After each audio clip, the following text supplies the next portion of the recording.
Agora, nós vamos começar observando um pouquinho essa parte da estrutura e formação de palavras. Preste atenção no seguinte. Para começar a nossa análise morfológica, a nossa análise de classes de palavras, nós vamos resolver aqui uma questão que vai trazer algumas dessas classes gramaticais, onde a questão diz o seguinte: de acordo com a norma padrão da língua portuguesa e em relação às classes de palavras, assinale a alternativa que apresenta respectivamente no trecho a classificação correta dos vocábulos destacados, onde o trecho diz o seguinte: ninguém sabe exatamente como se desenvolve o processo da artrite, mas sabemos que há pessoas mais suscetíveis. As palavras destacadas seria ninguém, o processo, mas e suscetíveis. Você pegando, é importante você perceber aqui agora o contexto em que essas palavras elas são empregadas. Quando eu pego a palavra ninguém e vou classificá-la morfologicamente, eu tenho aqui um pronome indefinido. Quando eu tenho aqui o processo, automaticamente a gente percebe aqui, o artigo diante da palavra processo. Artigo demarca que a palavra posterior pode ser um substantivo. E eu tenho aqui, mas. Isso aqui nós utilizamos muito quando nós queremos falar acerca do sentido oposto, do sentido contrário. Então, mas seria uma conjunção. Neste caso aqui, uma conjunção adversativa. E a última palavra, suscetíveis, teria característica diante da questão, onde se refere aí a pessoas mais suscetíveis. A palavra que expressa característica será chamada de adjetivo. E é importante nós percebermos essas classes gramaticais, pois elas podem estar dentro do texto, onde esse texto ali eu vou retirar um trecho e nesse trecho eu vou pegar e fazer o estudo diante das classes gramaticais, que são as classes morfológicas ou as classes de palavras. Vamos a mais uma questão que diz o seguinte: há substantivos que têm só um gênero gramatical para designar pessoas de ambos os sexos. Uma das alternativas seguintes, constituída de 3 substantivos desta espécie, primeiro ponto, quando eu falo de substantivo, que são as palavras de forma geral que dão nome a todos os seres, é importante nós percebermos que ele vai existir uma classificação. E essa classificação significa dizer que eu vou ter ali os meus tipos de substantivos. Eu posso ter um substantivo simples, composto, primitivo, derivado, concreto, abstrato, próprio, comum ou até mesmo coletivo. Dentre esses substantivos, nós vamos perceber ali que ele pode apresentar uma variação. Substantivos são palavras variáveis. Essa variação significa dizer que eu tenho que agora antenar para o gênero, o número e o grau. Quando eu falo de gênero, eu estou me referindo ao masculino e ao feminino, número, singular e plural. E grau, o aumentativo e diminutivo. Diante da questão, ele diz o seguinte, olha: há substantivos que têm um só gênero gramatical. Isso aí tem a ver com a questão simplesmente dos tipos que esse gênero ele pode trazer. E a gente percebe que esses substantivos, eles também, diante do seu gênero, têm uma classificação. Ele pode ser ali um substantivo heterônimo, um substantivo epiceno, um substantivo sobrecomum, comum de 2 gêneros. Nesse caso, ele quer os substantivos sobrecomuns. O que seriam isso? Substantivos pelo qual, independente do artigo CA ou do artigo CO, eu posso utilizar aquele substantivo tanto para o gênero masculino quanto para o gênero feminino. Por exemplo, vamos observar as alternativas. Eu tenho uma alternativa A que diz assim, a criança a vítima, o selvagem. O que seria importante nós percebermos? Quando eu falo da palavra o selvagem, automaticamente eu vou compreender que ela é utilizada para o gênero masculino. Se fosse para o feminino, seria a selvagem. Diante da palavra a criança, a gente percebe que não existe o criança, só existe a criança, utilizada tanto para o gênero masculino quanto para o gênero feminino. Neste caso, a palavra a criança seria um substantivo sobrecomum, pois automaticamente o artigo ali sendo a, não vai automaticamente desmistificar se seria só para o feminino. Automaticamente vai servir para ambos os gêneros. A alternativa letra B, a criança, a testemunha, o agente. Letra C, a criança, a jovem, o parente. A letra D, a criança, a vítima e o cônjuge. Tem pessoas que chamam de cônjuge, tem pessoas que chamam de cônjuge. Preste atenção, independente da situação. A criança, posso utilizar tanto para o masculino quanto para o feminino. A vítima, tanto para o masculino quanto para o feminino. E o cônjuge se refere à sua esposa ou ao seu marido, mas é uma palavra que tem um artigo o, não importa. O problema seria simplesmente nós compreendermos que a letra D, todos os substantivos serão utilizados tanto para o masculino quanto para o feminino. Vamos a mais uma questão. A colocação do pronome oblíquo está incorreta em... Eita, que esse assunto é muito bonito. Ele trata um pouquinho acerca da colocação pronominal. Muitas pessoas têm dificuldades quando se fala de colocar o pronome oblíquo átono. É simplesmente você compreender que existem regras que podem ser utilizadas para que você pegue esse pronome átono e coloque antes, no meio ou até mesmo depois do verbo, formando as regrinhas de próclise, ênclise e mesóclise. O que é importante nós percebermos que próclise, a própria palavra já diz, é quando este pronome oblíquo ele vem antes do verbo. Quando eu falo de mesóclise, é que esse pronome oblíquo ele estará ali no meio do verbo. E quando eu falo de ênclise, é porque ele estará depois do verbo. Algo muito importante que nós devemos perceber é que todas essas regras serão de importância para que eu possa resolver as questões. Vamos observar a alternativa letra A, que diz o seguinte, olha: para não aborrecê-lo, tive de sair. Observe que ele diz o seguinte, olha: a colocação do pronome oblíquo está incorreta em... Observe, para não aborrecê-lo, tive de sair. Essa alternativa está certa. Por quê? Porque aí eu tenho uma preposição para e depois eu tenho uma palavra não. Automaticamente a questão vai estar certa. Veja a letra B.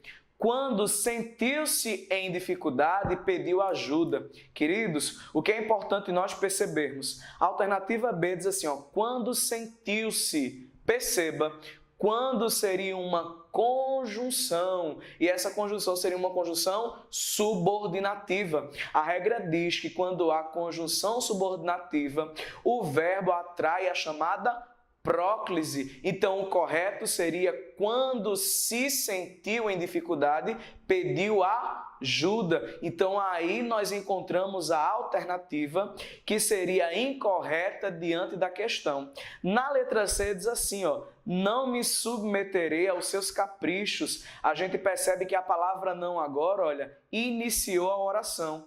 Ela iniciando aí está com o sentido de advérbio, advérbio de negação. E todo advérbio automaticamente atrai próclise. Ele me olhou algum tempo comovido. Na letra D a gente tem um pronome pessoal do caso reto, ele. A regra diz que tanto para ele ou quanto para qualquer pronome pessoal do caso reto, nós podemos utilizar tanto a próclise quanto à ênclise. E a letra E diz assim, ó, não a vi quando entrou. Esse não a vi também está correto com a próclise, e aí o pronome a, pois é um advérbio no sentido de negação. Vamos a mais uma questão. Numa das frases, está usando indevidamente um pronome de tratamento, assinalia. Os pronomes de tratamento são utilizados quando nós queremos nos referir a uma determinada pessoa. E nós não podemos chegar de todo jeito, é claro.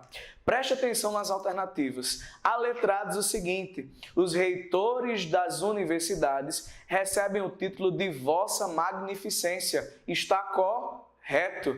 Letra B. Sua Excelência, o senhor ministro não compareceu à reunião.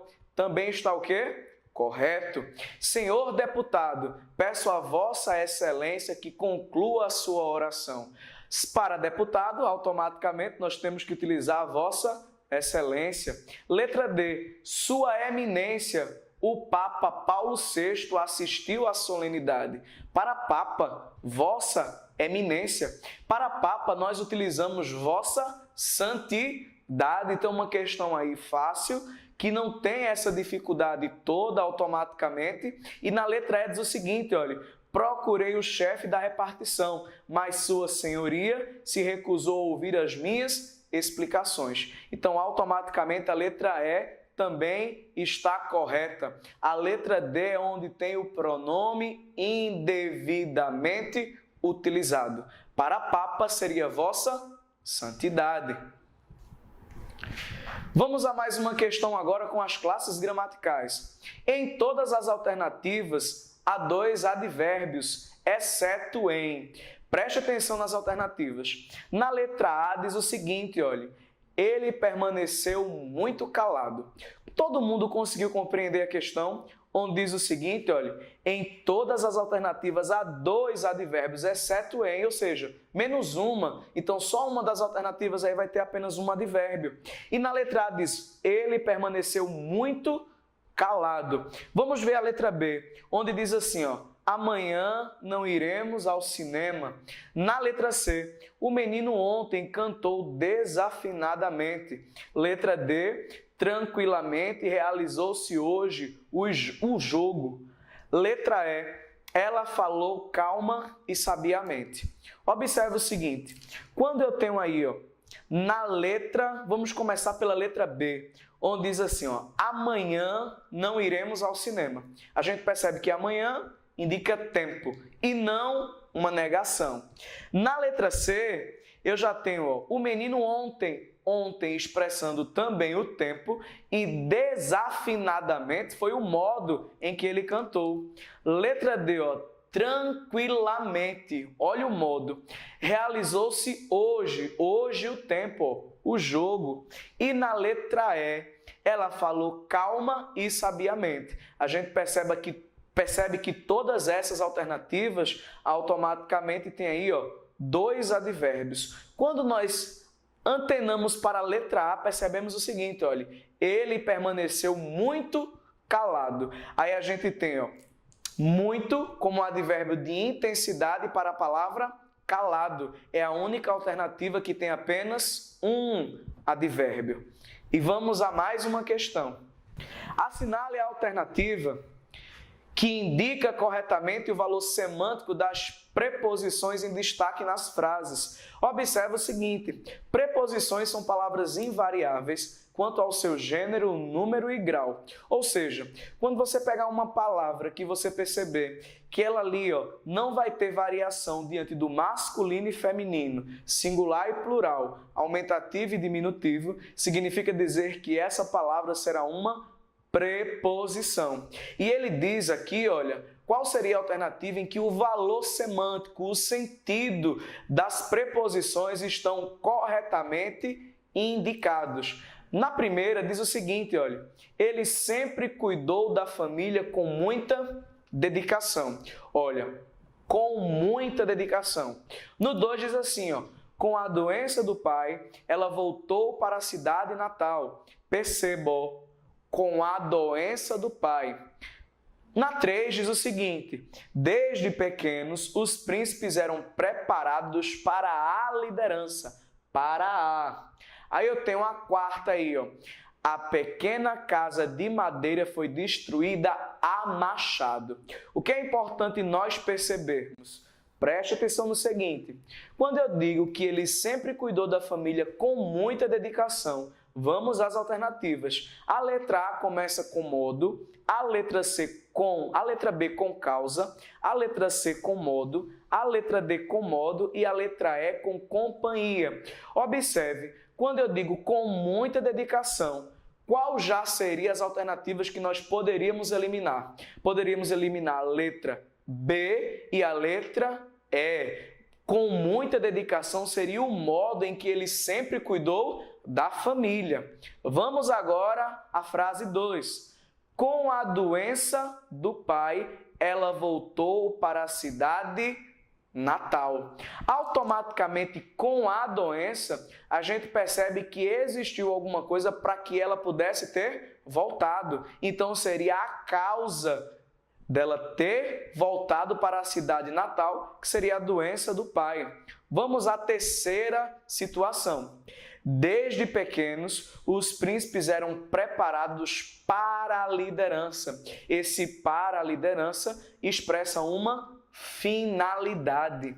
E a 4ª diz o seguinte, olhe: a pequena casa de madeira foi destruída a machado. Esse a machado foi o instrumento pelo qual foi destruída a casa de madeira. A alternativa correta, letra D. É só você se antenar ao sentido dessas conjunções e também ao contexto, ao sentido da oração, que você não vai perder nenhuma questão. A próxima questão diz o seguinte, ó: no período da própria garganta saiu um grito de admiração que Cirino acompanhou.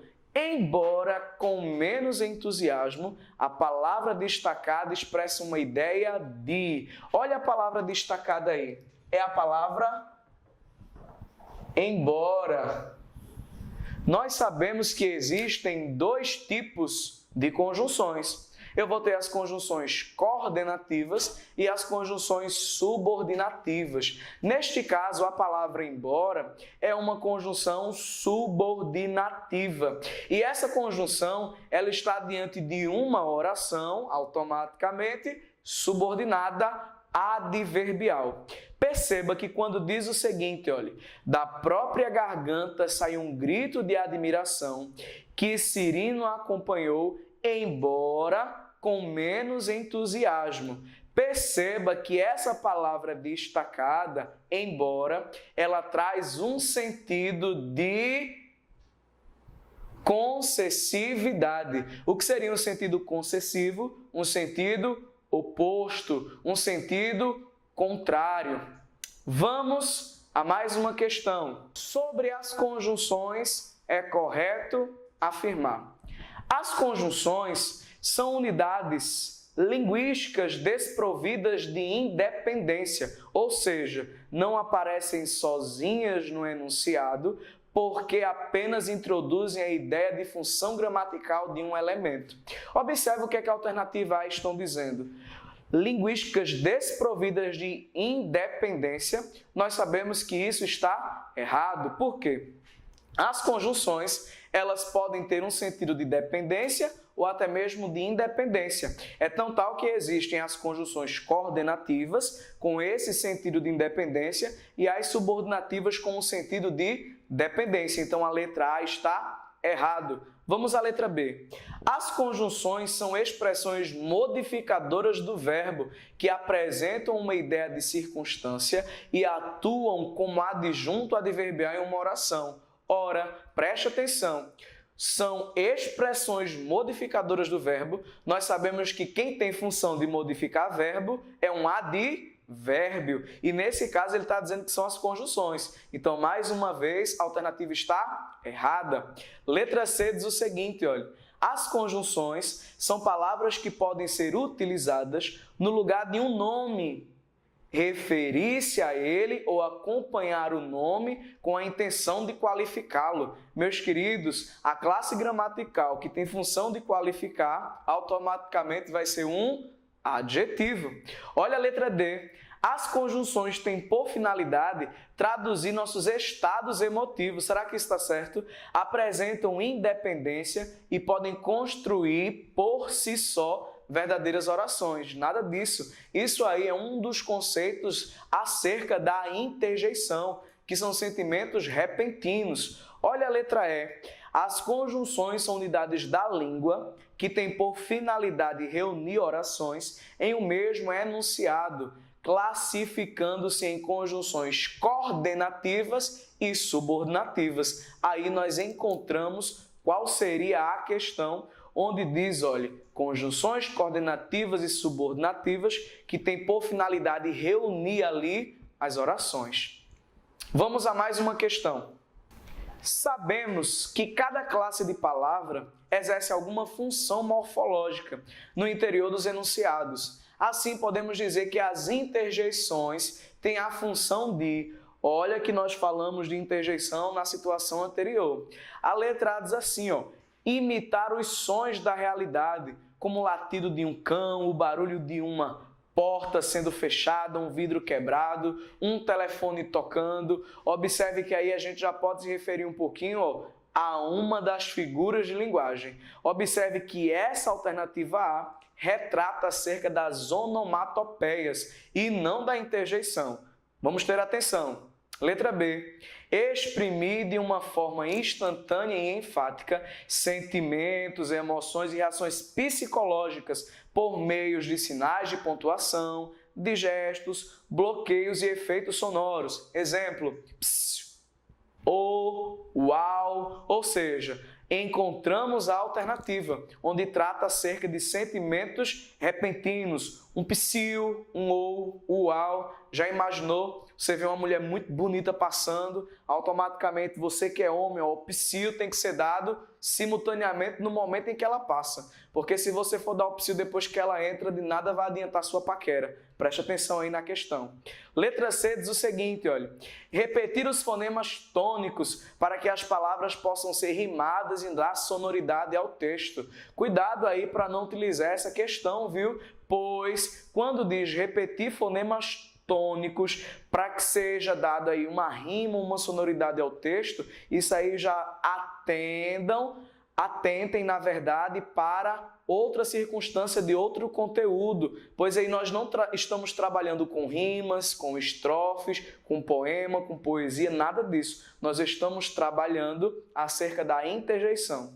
Letra D diz o seguinte, ó, enfatizar palavras e expressões a partir de um uso exagerado de sinais de pontuação. Nada a ver, né? Letra E. Realçar a combinação fonética intencional por parte do autor para causar efeitos sensoriais durante a leitura, declamação dos textos. Então, com isso a gente conclui que a alternativa correta seria a letra B.